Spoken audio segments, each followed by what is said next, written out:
All right, for the bag tag 3D print project, you must change workspace units to millimeters. You better do that first.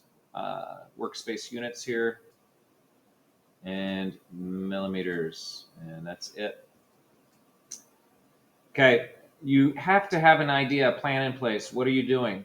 Are you tracing an image and using that as a reference? Are you doing your own original work? What size is it going to be? Is it going to be more circular, square, rectangle? Look at the constraints. Okay, I've decided to do something that's more of a rectangle, and I'm going to be tracing a Cincinnati Reds logo. Before I do that, I need to have a reference of how big it's going to be, because when you put the image in here, you won't know. So I'm going to place a sketch here on my top plane, and I'm going to just draw a reference line. This is a construction line. If you do a rectangle, the maximum is 100. So I'm going to put this in. I'm going to put in 100 here. And I think the maximum you could have for your width was 50, I believe. I'm going to put 50. Okay. So I know that my shape has to fit within here. I don't have to do the whole rectangle, but let's just go ahead and do that. Okay, this is the maximum size if you're doing a rectangle. If you're doing a circle, it can be diameter 70. If it's a square, it could be 70 by 70.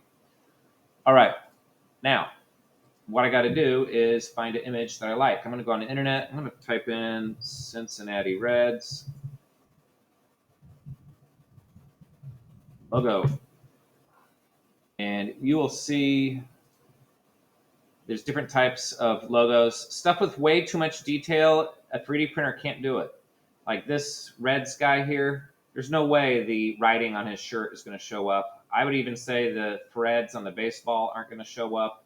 The pupils in his eyes aren't going to show up. It's way too small, way too much detail. Think of a 3D printer as like if you were to squeeze glue out of a bottle. That's about how much detail you're getting. You're getting a thin strand of plastic, which is kind of like glue. When it's melted, you're not going to be able to get that fine detail. This Reds logo here would work. Those REDS would come out. This one here, it would work to a certain extent, but the threads on the baseball, the little tiny eyes, that kind of stuff may not show up. The tread on his shoe, that's not going to show up. So you kind of want to go with something a little bit simpler. I'm going to go with this one here. Okay. Now, when you right-click on these images, you're going to do Save Image As, and make sure it is either a PNG or a JPEG or a TIFF. If it's a HTML, it will not work. Okay, you're going to save this on your drive. If you go under this PC, you'll see your 32 drive. I'm going to go ahead and save it in my downloads.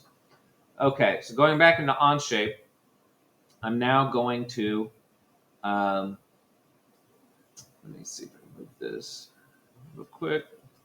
I'm going to click on this plus sign to insert an element. I'm going to choose import.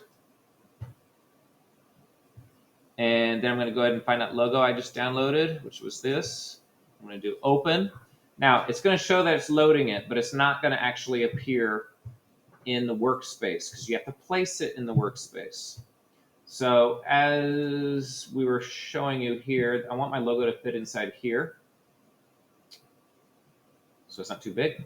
And I'm going to choose, this is the image. It says DXF on it. I'm going to do insert image. I'm going to choose the Reds one, which is what I did. I'm going to click here, and I'm going to drag it to the biggest I can get it. Now, this is really the biggest I can get it within parameters. Okay. So there's my image. Now, it's important when you trace this, you don't trace in the image. If I started tracing right now, that's what I'd be doing. Okay. This is my photo. I'm not going to draw on that. I'm going to place a new sketch on top. Okay. So let me go ahead and get my planes back because this is not recognizing as a full thing. Let me go ahead and put this on the top plane there. All right. And let's go ahead and hide those planes out of the way. All right. Let's go ahead and I'll start tracing. The spline tool works pretty well. If you want to get nice fine lines, with a bit of a curve to them. The spline tool, I'll tell you this, you have to go all the way around and reconnect or it'll vanish on you. It's like I have to go all the way around this whole thing back to the beginning here.